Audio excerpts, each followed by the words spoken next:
Hello everyone. So today we're going to explore about oligopoly market form.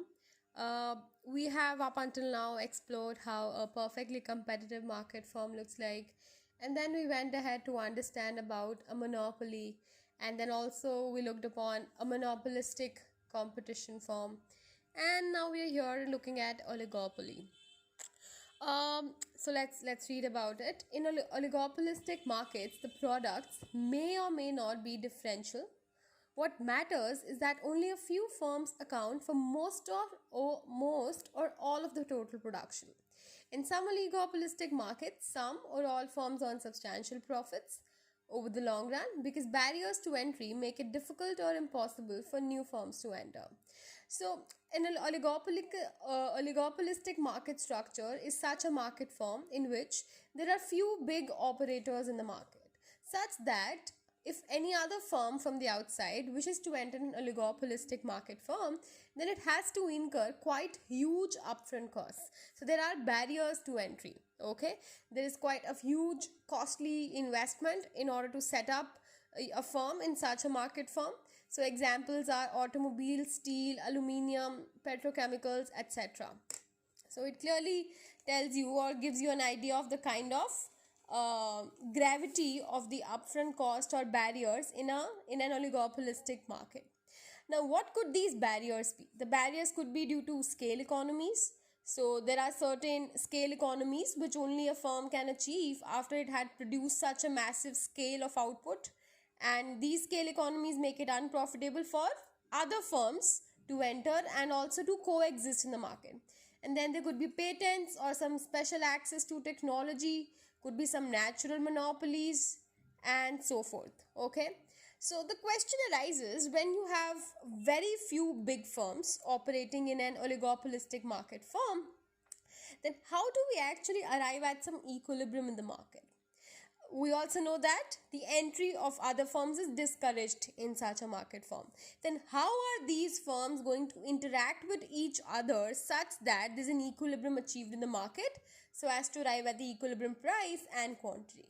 Now the answer lies in strategic actions. In an oligopolistic market firm, what lies at the heart of this market firm is strategic actions.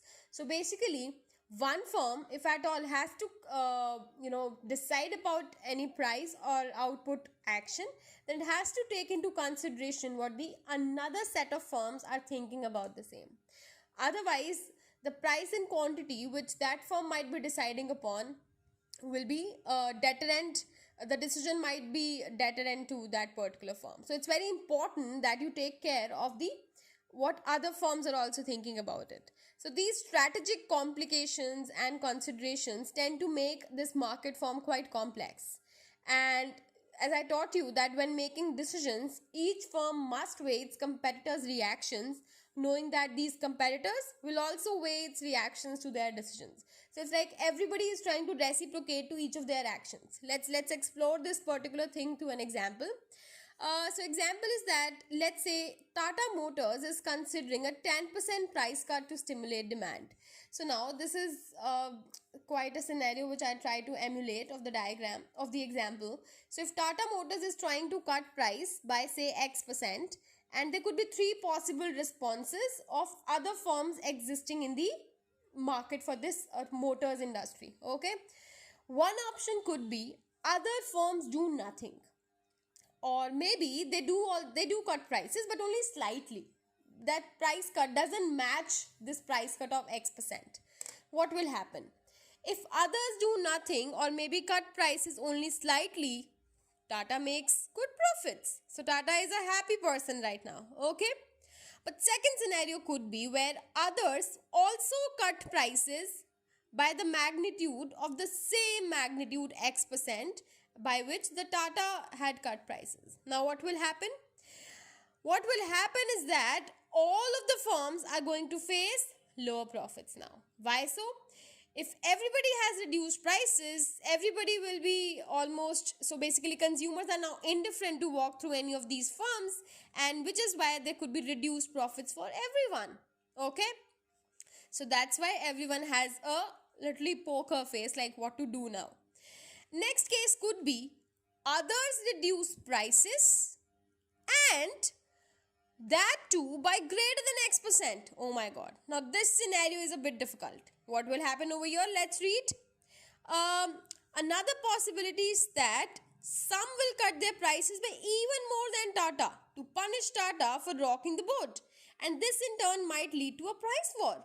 Now, this price war will lead to a drastic fall in profits for the entire industry. Okay, so what's going to happen in the last scenario?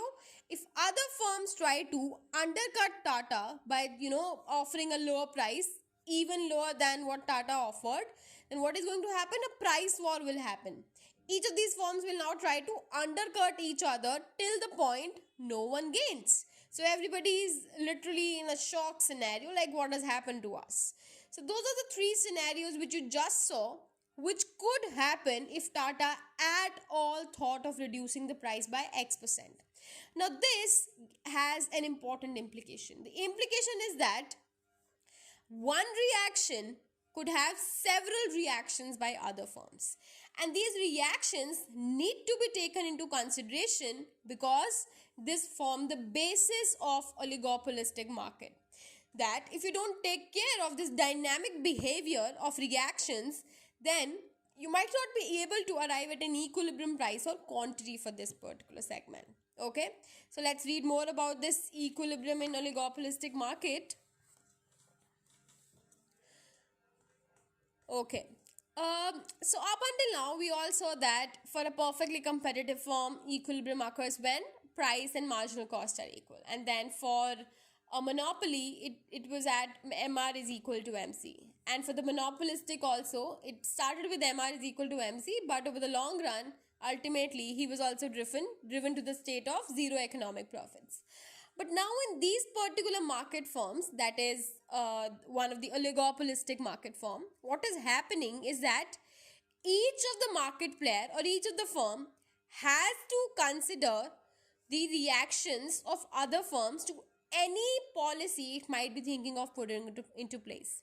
Okay, so in an oligopolistic market, however, a firm sets price or output based partly on strategic considerations regarding the behavior of its competitors. At the same time, competitors' decisions depend on the first firm's decision.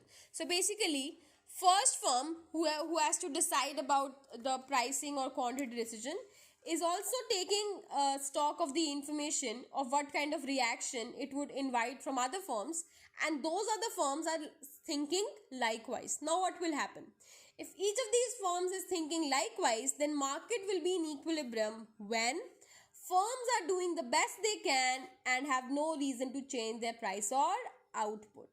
Okay, so we call such a phenomenon as the Nash equilibrium, that each firm is doing the best it can given when its what its competitors are doing, and in this particular case it will be like this, that with some modification we can apply the same principle in an oligopolistic market. However, each firm will want to do the best it can given what its competitors are doing, and what should the firm assume that its competitors are doing, because the firm will do the best it can. So it's natural to assume that these competitors will do the best they can given what this firm is doing. Alright, so what's happening is that each of the firms, let's say two firms A and B, if A is thinking to cut price, then it is also thinking what firm B would do after I cut price. Okay, and then if B is thinking to cut price, it also has to take care that what A would do if I cut price. So in that case, each of these firms are going to move strategically. They're going to weigh in the possibilities of other firms' reactions to the possible action that they're going to undertake. So that was about oligopoly. And then oligopoly, as I said, that it comprises of few big firms. For now, we'll be considering a simple case where I'll consider two big firms, and we call such a scenario as a duopoly. And then further, we'll split this duopoly into two market types. One is a Cournot model, okay, and second is a Stackelberg model. So in the next video, we're going to explore about the Cournot model.